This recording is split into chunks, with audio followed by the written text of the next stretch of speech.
The Discovery Part 2.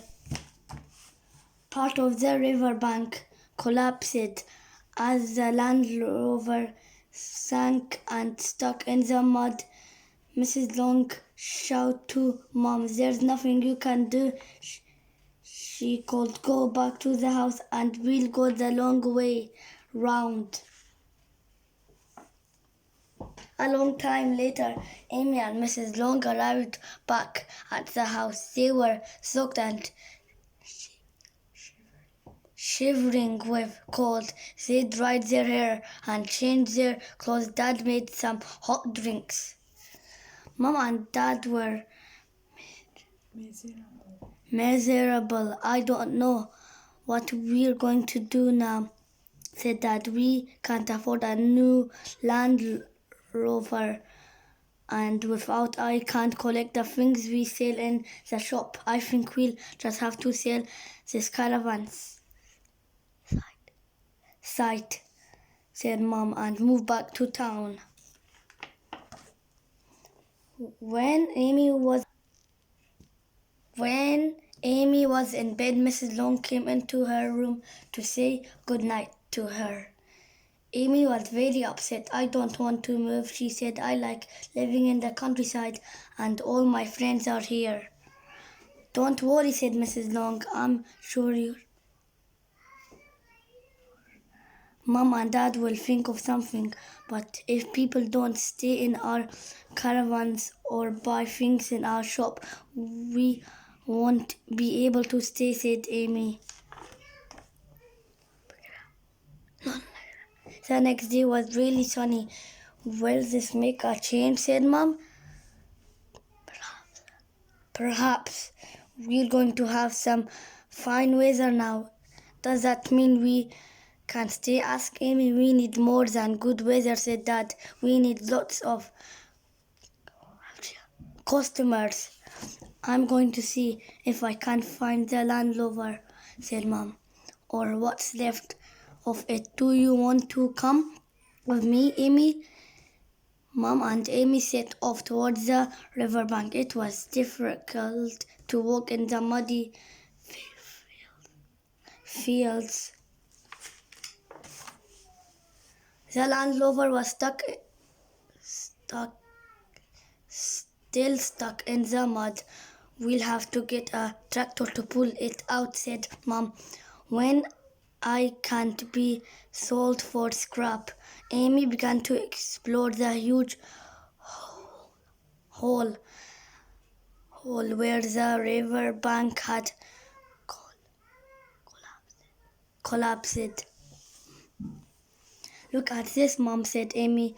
"There are lots of bits of colored stone. Look at those jars stuck in the side of the bank." Mom seemed really excited. "I'll get Mrs. Long. Then may be important," she said. Mrs. Long was even more excited than Mom. "Those colored stones are mosaics," she said. "I think you must have found a Roman villa, Amy." "But look at those jars," said Amy. "What do you think is in them?"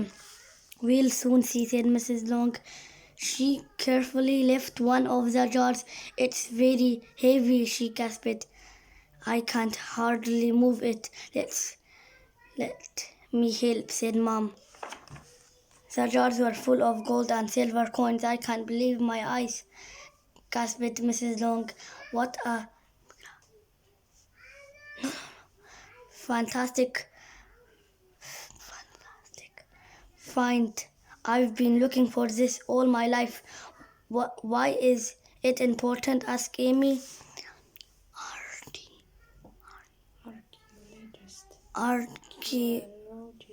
Archaeologists have reached for this Roman villa for many years," said Mrs. Long. "We knew it must be somewhere near here, but none of us could find it.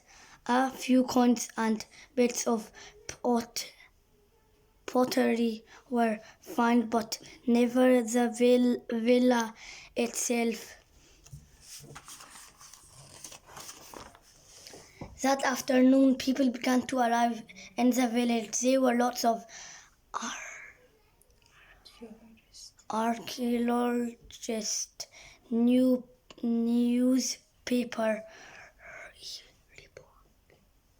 reports came as well.